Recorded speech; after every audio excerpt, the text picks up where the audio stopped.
네, 할렐루야. 5월 11일 목요일 짱목과 말씀 수다의 시간입니다.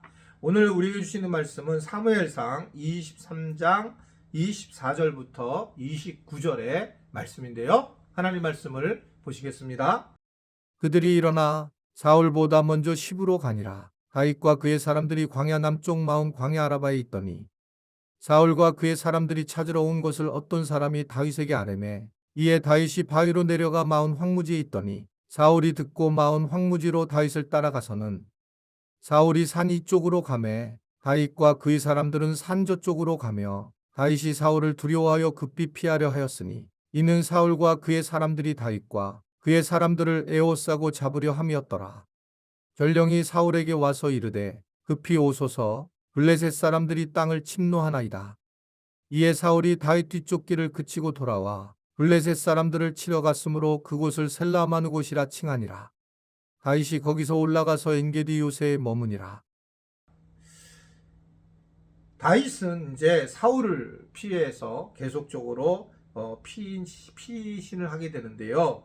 마온 광야로 나왔더니 거기에는 또 10사람들이 사울에게 다윗의 은신처를 알려주게 됩니다. 사울은 다윗에게 이제 양쪽으로 에워쓰임을 당하면서 숨통이 점점 조여오게 되는 상황이 됩니다. 결국은 이제 아무것도 할 수 없는 상황이 되고 어려운 상황이 되면서 그는 이제 죽음을 당할 수밖에 없는 그런 상황이 되는 거예요. 자, 가장 어려운 상황, 아무것도 할 수 없는 상황, 답답한 상황, 이런 상황에 오늘 말씀은 놀라운 일이 벌어집니다. 바로 그때가 하나님이 일하시더라는 거예요. 하나님의 일하심은 우리의 생각과는 전혀 다릅니다. 판이 달라요. 즉 여기서도 어떻게 하고 있냐면 당시에 이 블레셋을 이들을 갖다가 하나님께서 움직여서 결국 전쟁을 일으키고 그래서 결국은 이 사울 자체가 다윗을 지금 쫓아다니는 것이 문제가 아니고 결국 블레셋과의 싸움을 해야 되기 때문에 다시 긋고 돌아가는 그런 상황을 갖는 게 오늘 말씀의 내용입니다. 하나님이 살아계시는 걸 어떻게 느낄까요? 사실은 우리가 평범할 때 느낄 수 없어요. 아무 일이 없는데 느낄 수 없습니다. 그래서 우리가 일상에서 하나님을 알려고 하는 방식이 묵상이고 말씀 수다도 이런 건데 그래서 늘 하나님을 기억하고 가슴속에 새기는 것이 얼마나 중요한가라고 하는 것을 보게 되는 거죠. 그래서 우리가 조금씩 바뀌어 나가는 하나님이 살아계시는 것을 느끼는 것이 매우 중요한 일이다 이렇게 생각할 수가 있습니다. 그런데 결국은 우리가 뭔가 할 수 있는 힘이 생길 때 하나님은 일을 안 하신다는 거예요.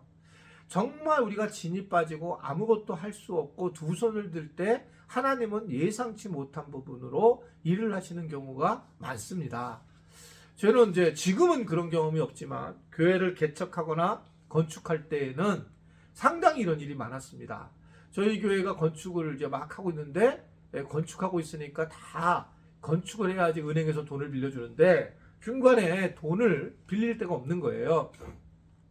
그랬는데 놀랍게도 이러저러해서 이 국민은행이라고 하는 곳에서 이게 진짜 상상할 수 없는 꽉 막혔는데 국민은행에서 본점에서 그때 빌려주셨어요. 그게 어떻게 빌려줬느냐? 그냥 사업을 하는데 사업터에 건축을 하는 그런 건물, 그냥 그런 건물에게 이 돈을 대출을 해준다는 겁니다. 그래서 일반 기업이 하는 대출이었는데 저희가 그곳에 신청해서 저희 교회가 대출을 받게 되었었어요. 물론 이자는 높았지만 그래도 다른 데서 할 수 없는 상상할 수 없는 일을 경험했던 적이 있습니다. 그래서 그때 하나님이 이 예배당을 짓기를 원하신다는 걸 확신하게 된 거죠. 그리고 하나님의 일하심을 보게 된 겁니다. 지금 돌이켜보니까 우리 교인들이 많이 이제 이 예배당이 꽉 차는 걸 보면서 더욱더 느꼈지만 그때는 명료하지 몰랐어요. 제가 큰 교회를 요구하지 않았기 때문에. 그러나 하나님께서 그 일을 행하실 때에 전혀 우리와 생각이 다른 방식으로 일하신다는 것들을 이제 보게 됩니다. 자, 하나님께서 하시는 일이 참으로 놀랍다라는 걸 볼 수 있는데 오늘도 바로 이런 모습인 거죠. 블레셋이 전쟁을 일으키는 과정으로 가고 다시 이제 이 사울은 다윗을 죽일 수 있는 상황에서 복귀하는 그런 장면을 가지고 있습니다.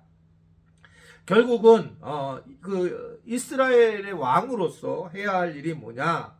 하나님의 백성들을 지키고 보호해야 되는데 하나님이 그래서 왕으로 세워줬는데 자기의 마음에 들지 않는 다윗을 죽이는 게 지금 삶의 목적처럼 살아가고 있는 모습입니다.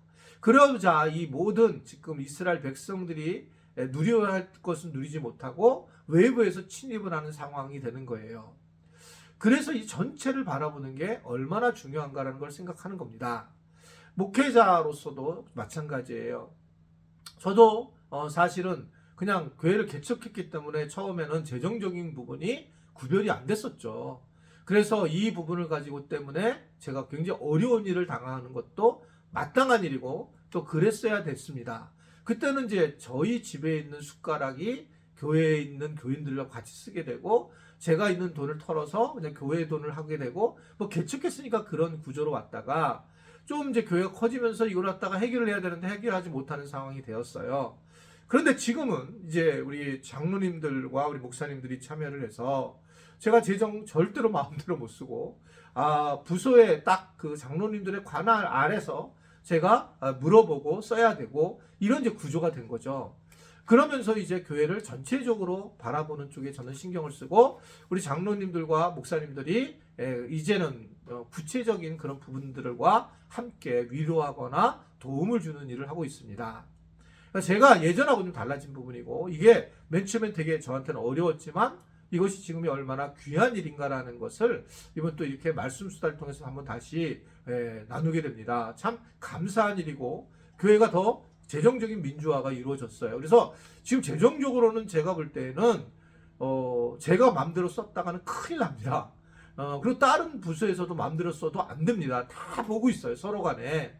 그래서 그것에 대해서 우리 교인들은 걱정하지 않으셔도 될 거라고 생각이 돼요. 자, 문제는 저였는데 이 다윗처럼 저도 누가 하나의 어떤 이야기보다 내가 나에게 어떤 하나의 어떤 상처를 벗고 내가 그것을 집중하기보다 결국 하나님의 일을 위해서 큰 판을 보는 것이 저는 되게 중요하다고 생각하는 것입니다. 우리 교회 교인들을 위해서도 중요하고 또 제 후배 목회자들을 위해서도 중요하고 열방에 있는 선교사님들을 돕는 일도 굉장히 중요하고 이러한 일들을 이제 행하면서 하나님 나라를 세워나가는 것이 중요하다고 생각해요. 그냥 하나만 바라보고 살아가는 것이 아니라 하나님의 마음, 하나님의 눈, 그 정도로 세상을 바라보는 것이 오늘 우리에게 주는 어떤 기독교적인 세계관의 모습이다. 이렇게 생각할 수가 있습니다. 다윗에게 몰두만 해서 자기 자신의 큰 사명을 소홀하게 된 이 사울 왕을 보면서 우리가 하나님에게 맡겨주신 사명과 사역을 좀 더 넓게 생각하고 이끌어 나가는 그런 우리 모든 지체들이 되었으면 좋겠습니다. 오늘은 저에 대한 얘기가 많고 제가 또 이 말씀이 저에게 묵상거리가 되어서 오늘 개인적인 이야기를 하게 돼서 또 여러분이 이거로 오늘 은혜도 받았으면 좋겠습니다. 기도하겠습니다. 하나님 아버지, 오늘도 우리가 말씀 속에서 다시 한번 하나님이 행하시는 일이 얼마나 크고 놀라운지를 깨닫게 하심을 감사합니다. 그러한 마음, 그러한 은혜 우리가 늘 누리면서 하나님을 좀 더 깊이 만나는 그런 우리 모두가 되도록 도와주시고 인도하여 주옵소서. 예수님의 이름으로 기도드리옵나이다. 아멘.